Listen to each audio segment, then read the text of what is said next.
And what time is it? Oh, that's great. Hi, everybody. I'm Ted David, business anchor here at CNBC.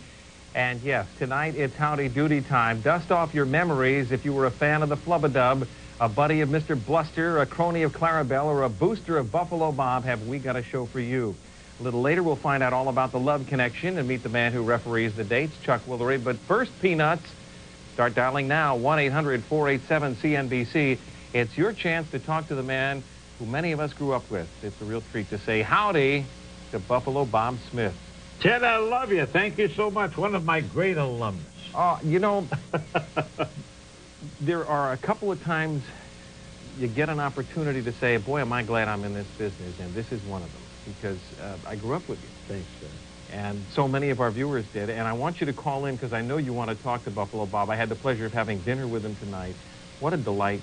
You know, I started seeing you on our commercials while I was anchoring the Money Wheel. You were doing commercials for AccuTrade. For AccuTrade, yeah.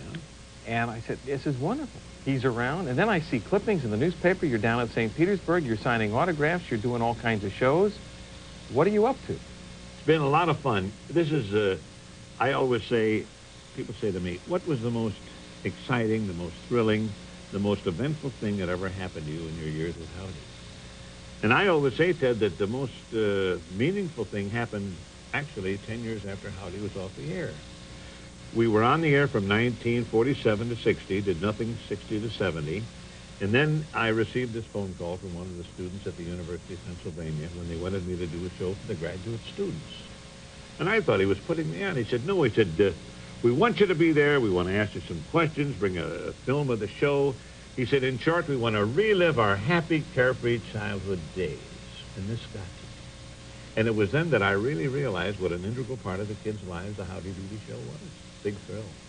I was looking at a picture of you and Howdy, and I said, you know, there's even a resemblance between you and my father, and I wonder if there's a blur there, because at, what was it, 5:30 Eastern Time every night, there you were, with all the crazy people, and I want to get to who all those characters were, the Clarabelle and Mr. Bluster and so on. Let's start off with a little bit about you. I assume the Buffalo and Buffalo Bob has nothing to do with the animal, but rather the town.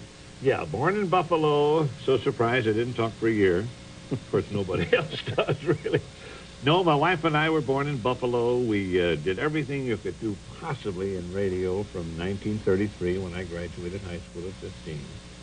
And then in 1946, I got my big break when I was invited to come to New York City and do the early morning radio show on then WNBC. Now, this was the flagship station for the National Broadcasting Company. And I was on the air from Monday through Saturday, 6 to 9 every morning. Arthur and me. Arthur Godfrey. No. I would say the temperature officially is 69 degrees. Wait a minute. Don't leave. Don't leave. I'm not looking. I'd say, hello, Arthur. Arthur says it's 72. That's our thermometer outside the studio window. Okay, go ahead. Yeah. It's always warmer outside the studio because all of the hot air going out of the window. Gotcha. But anyway, I did the show from, from 6 to 9, Monday through Saturday. And this started in 1946. Godfrey was on CBS, but then word was out that Godfrey was going to quit that early morning show and do the 10 to 11 Arthur Godfrey and his gang. That was a show in which he fired Julius LaRosa, if you recall. And then it was a lucky break for me because I was top dog in the city for quite a while. And then NBC Television was looking for a television show, and I had started a Howdy Doody show on radio in 47.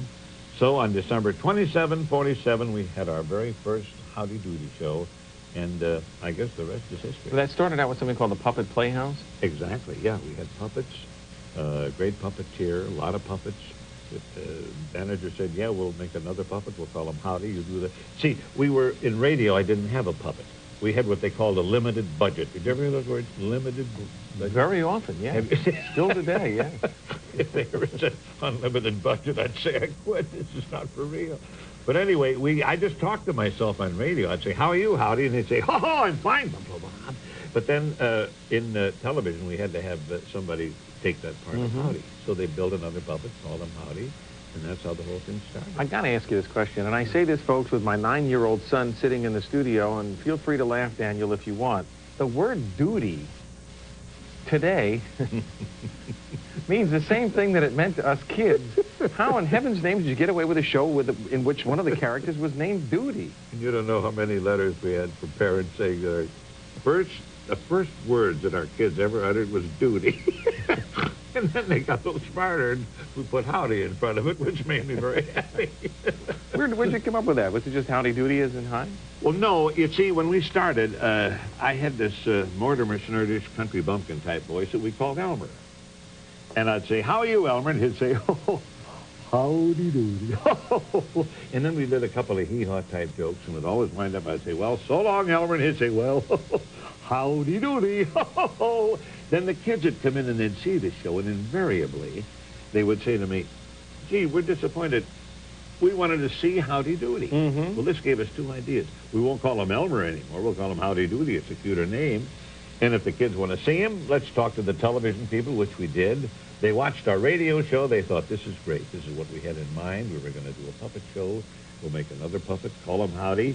We got some old-time movies. You host the whole thing. And that's how it all started on December 27, 1947. And what was the theme? Because you had this clown, and you had Phineas T. Bluster, the mayor of Dutyville, and you had the Indian and the princess. What was the whole theme here? Well, it started as just a fun show. It was Howdy Doody's Clubhouse. We had 12 kids seated on folding chairs.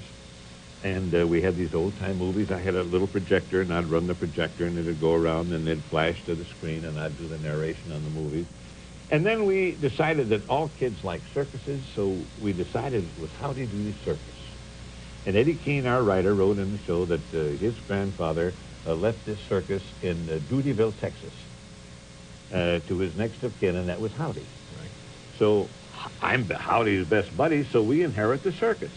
So it was Howdy Doody Circus Show. Well, you have to clown on a circus, so we christened Clarabelle. Had to have a villain. So after Phineas T. Barnum of Ringling Brothers Barnum and Bailey, we got Phineas T. Bluster. Howdy was my little buddy, so we got Dilly Dally as Mr. Bluster's little buddy. And I'm going to put you on hold for a minute, and then we're going to come back and talk about an animal that came from South America and was 8 different animals all in one when we join you back after this break with Buffalo Bob and Howdy Doody. Don't go away.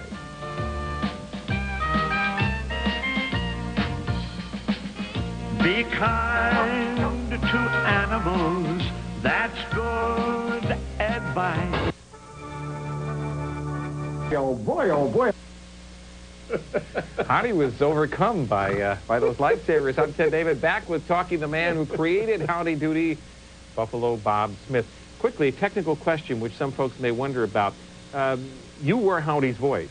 I was Howdy's voice, yes. So you'd walk up and go, well, say there, Howdy Doody, and then we'd hear, well, hi, Buffalo Bob. Now, how did they do that? Because that was long before compact discs and tape cartridges and all these fancy things. When we first started, Ted, there would be one camera trained on Howdy. Howdy would be here. Another camera on me. Another camera on both of us. A monitor behind me, so that when I'd be looking at Howdy, I'd actually be looking at a monitor. So I'd say, well, what do you think, Howdy? Boom, they'd punch up the camera with Howdy. He'd be alone on the screen, and he'd say, ho, I think you're right, Buffalo Bob. And then back it would come to me. Now, the kids would be in the gallery, and they'd be looking, who's talking for whom? See, Howdy lived as far as they were concerned. So Roger Muir, our producer, said, look, Bob, we can't do that. I mean, we've got to tape these puppets' voices. So as soon as we started a rehearsal every day, the first thing we did was tape each individual puppet's voice in sequence from the beginning of the show to the end, and allow a 2.5 to 3 second pause between each puppet's speech. Now, we didn't have the regular audio tape as we have today, the 1/4-inch tape. We had discs, great big 16-inch, 33 ETs, electronic transcriptions, yeah. Electrical transcriptions. And these were run on a turntable, 33 1/3. So we'd have these things all recorded, all the puppets' voices. We'd say, what do you think, Howdy? The engineer would have his finger on the record. When it was Howdy's turn to talk, he'd take his finger off the record, and boom. See, the turntable was going around. Called slip cueing in the terms of disc jockey. Right. As long as he took his finger off, boom. Then Howdy Ever would foul up? Not very often, really. We had great engineers and great. And then when Howdy's speech was over, boom, he'd hold the record till I would say my live speech, and then boom, off, and Howdy was. That's how we did. That's how crude the industry was back then. Good. It came off very well. We got Jeff in New York. Hi, Jeff. Say hello to Buffalo Bob. Hello, Buffalo Bob. How are you? Hey, Jeff, how you doing, babe? Okay, listen, I'm calling from the Dutyville Historical Society. Oh, my gosh. Wonderful, Jeff. And I was just wondering, considering Howdy Doody's tremendous popularity and the important part in TV history that he had, is there a museum for Howdy Doody where people can go to see films and see the marionettes and the toys and the games and the whole thing? As far as I know, there isn't right now, Jeff, but we certainly have a lot of things in the works. It looks very strong. We're talking with NBC right now about getting some of our at least 1,700 kinescopes that we have of the old Howdy Doody shows. See, the shows wouldn't stand on their own from beginning to end. The commercials are so well integrated into the show. Every time you'd pass the peanut gallery, there'd be a Tootsie Roll or a tube of Colgate toothpaste or whatever. But we had great 2-3 minute excerpts. And Howdy and I could do wraparounds. We'd say, like, hey, do you remember what happened right before Easter one year? Mr. Bluster didn't want the kids to have an Easter egg hunt. So he went to Mr. Cobb's store. He bought up all the eggs and watched what happened. And then we'd run these great 2-3 minute excerpts, and it'd be absolutely great television. I think. Are you working on this now? Yeah, for not only the alumni, but for...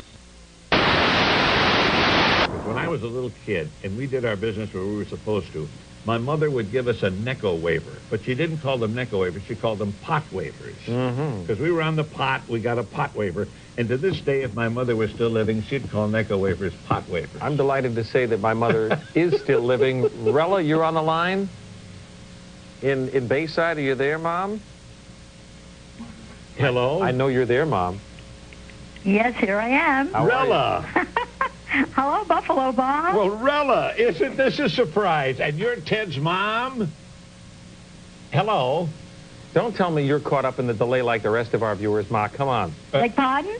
Are you there now? I'm here. Okay, well, now, would you recall for Buffalo Bob, if you would, some of my favorite moments watching him? Well, if you go back into past history to that extent, I'm going to go all the way back to the fact that we used to feed you your dinner sitting in the baby tender watching Howdy Doody. Wonderful. No, but listen, I don't want to overstay my time. Let me get to an important point, Buffalo Bob. I must tell you. Yeah. Serious note. Your show was such a wholesome show and was so charming and it was so lovely. And my son made a remark the other day when he was telling me about this that I think you will love. He said he couldn't wait to see you and to meet you because you were such a part of his childhood. And that's true. You were such a part of his childhood. And I wonder whether we have enough kiddie shows today that young people will be able to look back at those kiddie shows with that same feeling of warmth and charm. Well, and that I, as a parent, can even look back on that one. Mom, thanks for calling and thanks for saying hello to Buffalo Bob. We're going to take a break. We'll be back. We'll find out. We're leaving people hanging about the flubadub, this weird creature from South America. And I know Jim, Ralph, Ken, and Judy are on the line. In a second, we'll get to you. Don't go away. When I grow up, when I grow up, when I grow up, when I grow up, it's be... Buffalo Bob on Talk Live. Hi, I'm Ted David, and we are here with Buffalo Bob Smith, who needs no further introduction. I know you guys are on the line and want to take calls, but we've left you hanging, as so many of the Dutyville characters were left hanging from their strings, including the flubadub. What was the flubadub? The flubadub was 8 animals in 1. We had limited budget, if you remember. Right. So, go back to my limited budget. The flubadub had a duck's bill, cat's whiskers, cocker spaniel's ears, a giraffe's neck, body of a dachshund, seal's flippers, pig's tail, and the memory of an elephant. Lived near a nuclear power plant or something like that. All right. We've got on the line Jim in Ohio. Hi, Jim. Say hello to Jim. Buffalo Bob. Hi, Buffalo Bob. It's a call from the Peanut Gallery. How Hey, are buddy. you doing? Nice to see you, Jim. Hi, Bob. My question is, what are your thoughts on Bigfoot? I thought so. On Bigfoot? Bigfoot. Now, That one's escaping me, too. I wear a 12 Benny, yes, that's what you mean, 12B. But I don't know what Bigfoot is. Bigfoot? It escapes me. I'm sorry. We've got Is that Ralph. a local show? We get Ralph in New York on the line. Yes, we do. Hi, Ralph. Hi, Buffalo Bob. How are you? Hey, Ralphie, how you doing? I'm doing great. Good, buddy. I'm here in Yonkers, New York. Oh, but you know, Yonkers is next to the biggest city in the world. That's Next to New York. it's right up there. Okay. What I wanted to ask you was this. You know, when I was growing up, we watched your show and Andy's Gang and Flicka and all those shows. And today there is nothing that even comes close to any of those shows, especially yours. These kids today watch these, these cartoons with all the violence and hatred, and it's just amazing that no wonder why there's so much violence in the street. You see, it's a question of dollars. It's the easy way out for the networks to buy cartoons. You buy a cartoon for $250,000. You play it 250 times. It costs them $1,000 a play. You can budget the show down to the penny. You can throw the same cartoons down the kids' throats year after year because you got a new crop of kids coming in every year. With Howdy, there was spontaneity. There was a live show, and it was the first show on in television, many days in many markets for many years. There was test pattern all day long till we came on. So we were sort of something special at the time. However, as I said earlier, if we took the excerpts from the old shows and Howdy and I did wraparounds, I think it'd make a great show for all three generations. I'm there watching it. Judy in Georgia, welcome to Talk Live. Hi. Hi. Hello, Judy. Good to talk to you, Buffalo Bob. Thank you, Judy. Whatever happened to Clarabelle the Clown? Well, our first Clarabelle was Bobby Keeshan, who is now Captain Kangaroo. Our second Clarabelle was Bobby Nicholson, who later became J. Cornelius Cobb, who ran the general store in Dutyville, very talented. And then the best of all three by far was Lou Anderson. Lou joined our show in 1954, and he still does many shows and appearances around the country with me. He's a great clarinetist, great musician, great saxophone player and arranger. He has probably the best band in New York City. He's got a 17-piece band, Lou Anderson's All-American Band. Lou and I still do lots of shows. He's a lot of talent, and we hope that Lou and I are going to be back on television with you all very soon. And Clarabelle did speak on the last show, didn't he? Yes, he never said a word for 2,500. Honk the horns and spritz Teltzer. He held a sign that said surprise. We tried to figure out in that last show what the surprise was. Finally, we had about 20 seconds to go, and I said, Clarabelle, what's the big surprise? And he motioned he could talk. I said, well, say something. And he looked right into the lens, and he said, goodbye, kids. It's kind of touching, actually. Not a dry eye in the studio. I'll bet. We've got Nancy in California. Hi, Nancy. Hi, Buffalo Bob. Hello, Nancy. How are you? I'm great. How are you? Good, doll. I live in Sacramento, California now, but when I used to watch you, I lived in Sioux City, Iowa, back in the Midwest. Where are you now in California, hon? In Sacramento. Okay. And I just think you look great. You look the same as when I was a kid. Well, I ran out of Grecian formula, but Well, your hair is beautiful. Thank you, doll. Well, do you see him on CNBC? He's doing commercials for AccuTrade, and I was so delighted to see him doing those commercials. I had more fun. Yeah, with the excerpts from Howdy and the show. Great time. So I'm right back home here at CNBC. Yeah, I used to work with a dummy, but not anymore. Some of those other lines. Good, Nancy. What would you like to know, hon? Hello, Nancy. I think she just wanted to say hello. Oh, bless you. Yeah. Thank you. Tell me, you were live. Yeah. Now, all kinds of things can go on in live shows, as we well know. Anything weird ever happened to you, Buffalo? Well, some things that I can tell and some that I cannot tell. All right. So first maybe I'll tell you one I can tell, and then I'll tell you one that I cannot tell. Okay, good. Well, the one that everybody likes to hear was it was a Halloween evening in the early 50s. And because it was Halloween, we had the entire set decorated with black cats and goblins and witches and whatever, pumpkins. And at the end of the show, we had an old-time movie, a silent film, which I used to narrate. And this particular night, the film was about a fellow who was asleep all the time, and I nicknamed him Rip Van Winkle. So I was seated with the kids in the gallery, and I'm telling the kids about old Rip, and while I'm telling them, a little kid sneaked out of the peanut gallery, and he tugged on my pants like I said, what's wrong, Sonny? And he says, Buffalo Bob, I got the tinkle. This is live. Well, obviously, I couldn't go tinkling with the kid. I had to tell about the movie. So I pointed to one of the cameramen who was over there doing nothing, watching the movie, and thinking the kid would get himself a tinkle partner. But in the same direction that I was pointing was our puppet stage, and in front of the puppet stage was this tremendous lighted pumpkin. So the little kid, I guess, thought I was pointing toward the pumpkin because he proceeded to go over and put out the candle. Gotcha. Well, I didn't see this, but the kids in the peanut gallery, they saw it, and the cameramen, they were hysterical. One little kid got up and said, Buffalo Bob, Sissy in the pumpkin! And I got up and saw this little kid standing there, and I was gone. You lost it. I was convulsed. I have a tape. I searched my basement 3 times for this audio clip, which I couldn't find. but which my wife and I have heard many times, involving you going over to a kid named Kenny, and you asked him. Well, we tried to find out how parents punish their children when they had done something wrong. No kid did any worse than pull his sister's hair or sneak a cookie, so I said, make up something. So this next little kid, I said, what's your name, little fella? He said, Kenneth. I said, Kenny, did you ever do anything wrong? He said, I farted. I said, I see.